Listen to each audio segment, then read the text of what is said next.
4 दिसंबर 1971 वहाँ पर उन्होंने पाकिस्तान पोर्ट पे जो अटैक किया था वो बहुत ही विध्वंसक हमला था। उस हमले ने पाकिस्तान नेवी की एक तरह से पूरी कमर तोड़ दी। विदेशों की नौसेनाएं जो हैं वो हमसे हमारे साथ जुड़ना चाहती हैं, हमसे सीखना चाहती हैं। मैंने 10वीं कक्षा तक समुद्र देखा ही नहीं था, समुद्र होता कैसा है। और जब हम पहली बार गए मुंबई में 10वीं क्लास में और समुद्र देखा तो पता चला कि अच्छा समुद्र ऐसा होता है। ऐसा आपको कभी लगना नहीं चाहिए जिंदगी में कि मैं सब कुछ जानता हूँ या जानती हूँ, या मैं ही सही हूँ या मैं ही भगवान हूँ।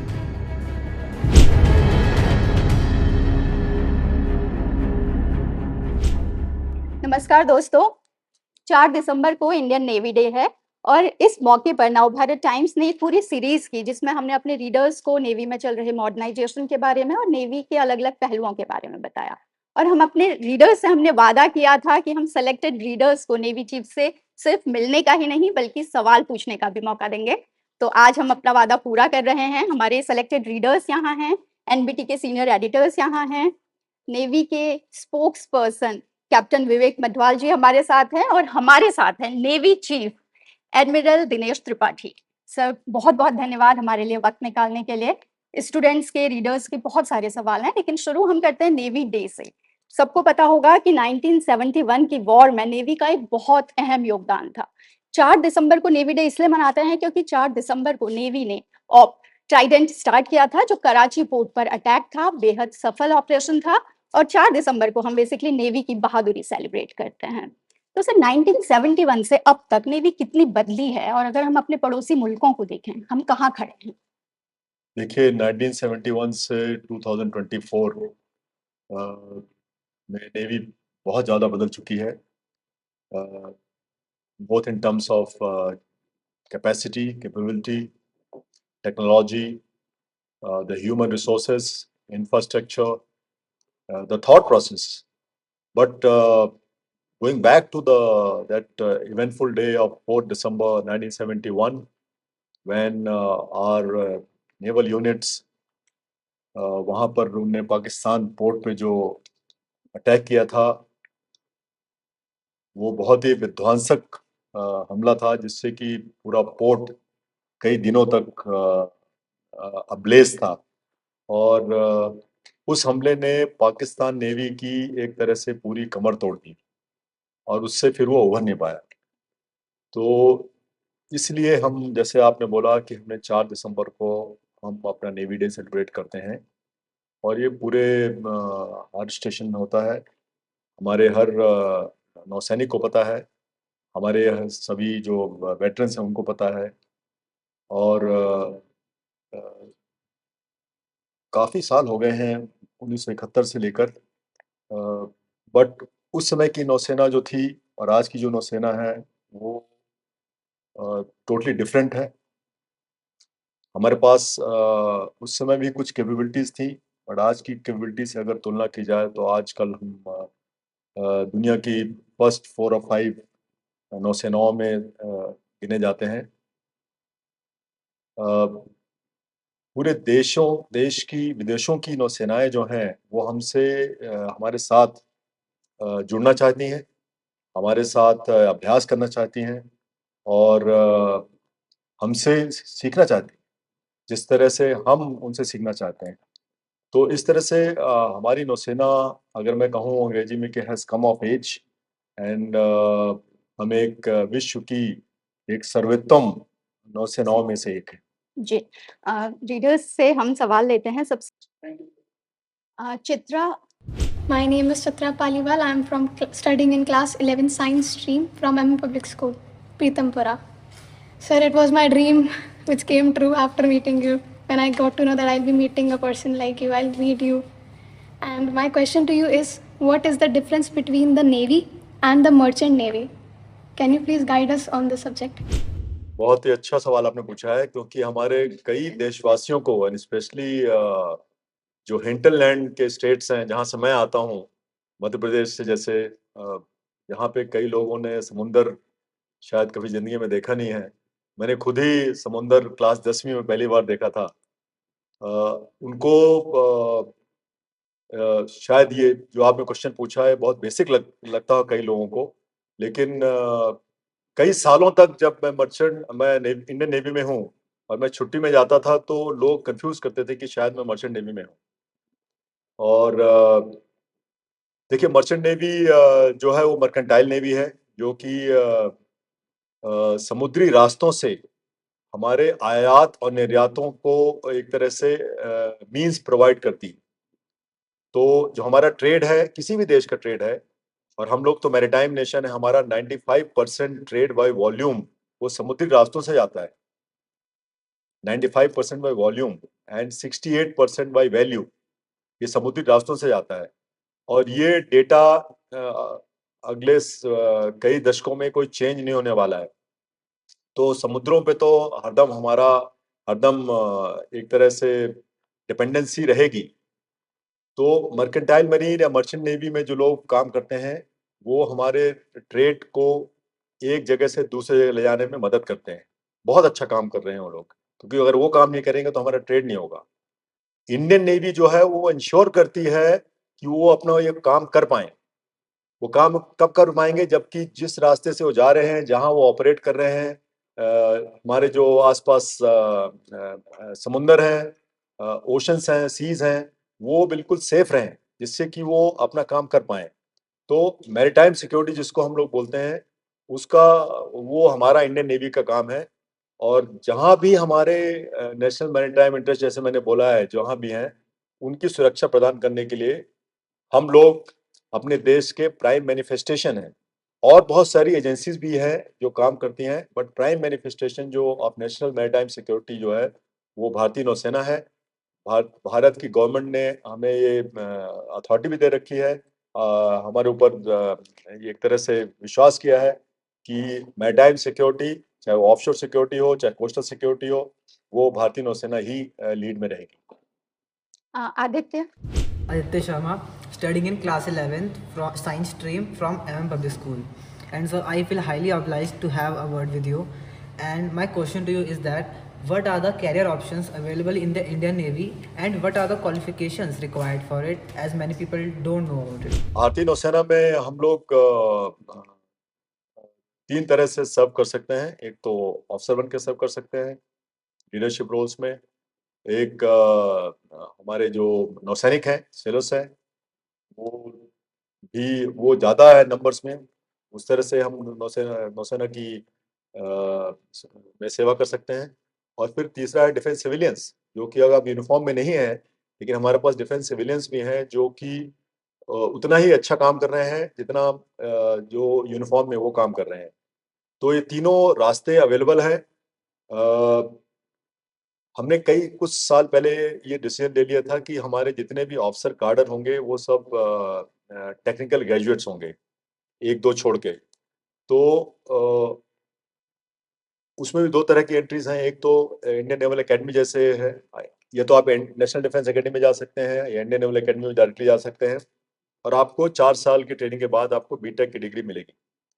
या फिर आप किसी इंजीनियरिंग कॉलेज से, आईआईटी से आपने बीटेक की है, उसके बाद भी प्रावधान है कि आप भारतीय नौसेना ज्वाइन कर सकते हैं। कुछ एग्जाम्स वगैरह आपको पास करने पड़ेंगे। मेडिकल एंट्री ऑफ कोर्स दूसरी है, वो तो एफएमसी कार्डर डिफरेंट है। अगर आपको डॉक्टर बनना है तो डॉक्टर के रूप में भी आप भारतीय नौसेना में काम कर सकते हैं, जिस तरह से और दोनों सेनाओं में काम कर सकते हैं। एज ए सेलर एंट्री, आपको पता है कि अभी हमने ये बहुत ट्रांसफॉर्मेटिव स्कीम शुरू की है गवर्नमेंट ने 2 साल पहले, करीब 2-2.5 साल पहले, अग्निपथ स्कीम। तो जो स्टूडेंट्स कम से कम 4 साल अपना जीवन देश की सुरक्षा के लिए देना चाहते हैं, तो वो 4 साल के लिए कम से कम भारतीय नौसेना में अग्निवीर के रूप में आ सकते हैं। और उसके बाद based on merit and based on desire of the individual 25% लोग आगे चलते रहेंगे नौसेना में या किसी और सर्विस में, आर्मी एयरफोर्स में सेम है, और 75% लोग जो सोसाइटी में आएंगे। और सोसाइटी में क्या कैसे आएंगे? वो सब अच्छे गुण सीख के आएंगे जो कि आर्म फोर्सेस प्रोवाइड करती हैं। Discipline, never say die spirit, ability to bounce back from where you are. There are so many intangible qualities ऐसी हैं जो कि किसी school, college, university, coaching classes में नहीं पढ़ाई जा सकती। उसको आपको केवल एक्सपीरियंस करना पड़ेगा। और 17, 18, 19, 20, 21 साल की उम्र में आपको ये अभ्यास, प्रैक्टिकल अभ्यास आपको मिलता है अगर आप अग्निपथ अग्निवीर के रूप में अगर ज्वाइन करेंगे। उसके बाद आपकी स्वेच्छा है, अगर आप कंटिन्यू करना चाहें और आप मेरिट में हैं तो आप आगे चलते रहेंगे, नहीं तो आप बाहर आके आप बाकी जहाँ आपका है आप कुछ भी कर सकते हैं। और डिफेंस सिविलियंस के रूप में भी वेरियस एंट्रीज हैं, उसमें आप चाहे वो डॉकयार्ड्स हो हमारे, चाहे वो मटेरियल ऑर्गेनाइजेशन हो, चाहे वो बाकी ऑफिस वाले जो हमारे कार्य करते हैं, उसमें भी आप चाहें तो उस तरह की एंट्री भी आ सकते हैं। तो ये 3 एंट्रीज हैं जिस तरह से आप नौसेना में आ सकते हैं और आपका स्वागत है। आज सर पहली बार महिला सेलर्स भी अब नेवी में आ रही हैं, तो किस तरीके का उनका फीडबैक है? हमने ये 2 साल पहले, 2.5 साल पहले जब अग्निपथ स्कीम आई थी, देखिए मैं उस समय हमने डिसीजन ले लिया था कि हम ऑल रैंक्स, ऑल कार्डर में महिलाओं को लाएंगे। तो अभी हमारे पास जो अग्निवीर साई हैं उसमें महिलाएं हैं और वो बहुत अच्छा कार्य कर रही हैं, चाहे वो समुद्र में हो, यदि जहाज़ों में हो, चाहे वो शोर एस्टेब्लिशमेंट में हो।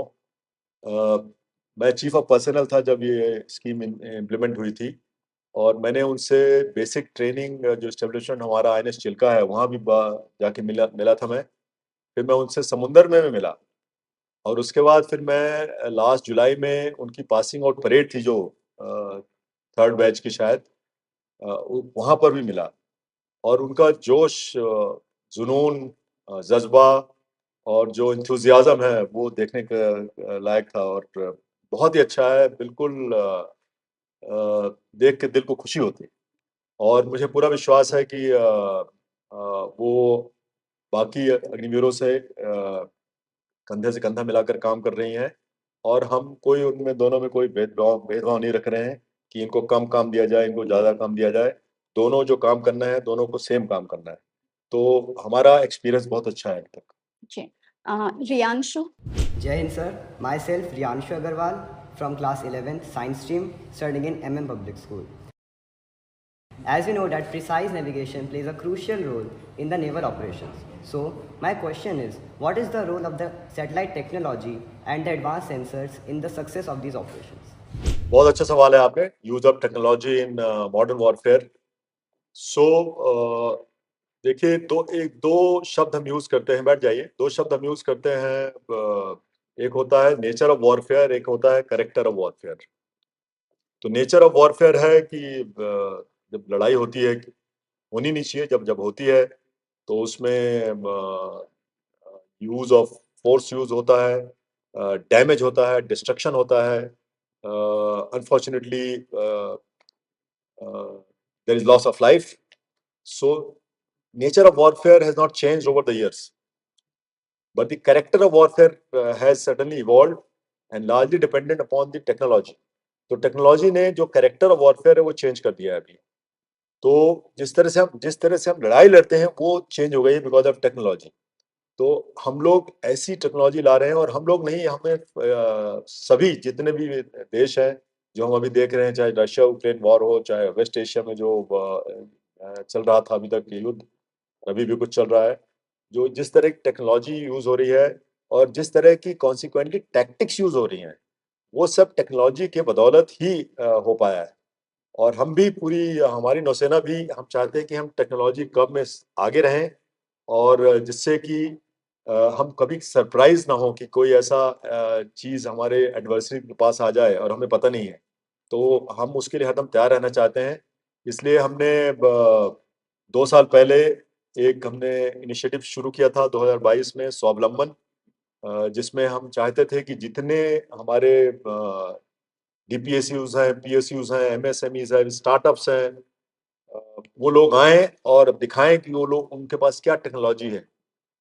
फिर हमने अभी कुछ महीनों पहले, 5-7 महीने पहले, हमने क्या किया है कि 2 टास्क फोर्स सेटअप किए हैं जिनका काम है, मेनली दोनों का काम है, नाम उनके अलग अलग है बट नाम है, उनका काम है कि वो इंडस्ट्री में जाएं वो एनवायरनमेंट में जाएं, डिफेंस इकोसिस्टम में जाएं और वहां पर जाकर पता करें कि क्या टेक्नोलॉजी किसके पास है और किस टेक्नोलॉजी को हम इम्बाइब कर सकते हैं जिससे कि ए हमारी कैपेबिलिटी और ज़्यादा बढ़े और दूसरा जो है कि हमारे पास जो गैप्स है हमारी कैपेबिलिटीज़ में उसको किस तरह से जल्दी प्लग किया जाए with the use of technology. और आगे मैं देखता हूँ जिस तरह से मैं देख रहा हूँ कि अगले 4-5 सालों में हमारा जो डिफेंस इकोसिस्टम है, हमारी जो आत्मनिर्भरता है, it is just going to shoot and मेरा जो इंटरेक्शन हुआ है बहुत यंग पीपल से like you, they are they want to do something for the country and they have got the mind, they have got the training, they have got the tools and जो हमारी government है वो provide कर रही है enabling provisions जिससे कि आप डिफेंस इकोसिस्टम में आए और जो आप कर सकते हैं देश के लिए वो करें। सर, दुनिया भर की फोर्सेस अभी अनमैन्ड सिस्टम पर बहुत काम कर रही हैं और नेवी में अभी हाल ही में अनमैन्ड बोट भी इंडक्ट हुई है। और कितना अभी क्या-क्या हम देख सकते हैं कि जिन पे काम हो रहा है जो अब इंडक्ट हो सकती है नेवी में? See, unmanned systems is the future in a way. Of course, you cannot take out the man out of the loop and you cannot take out the man systems also.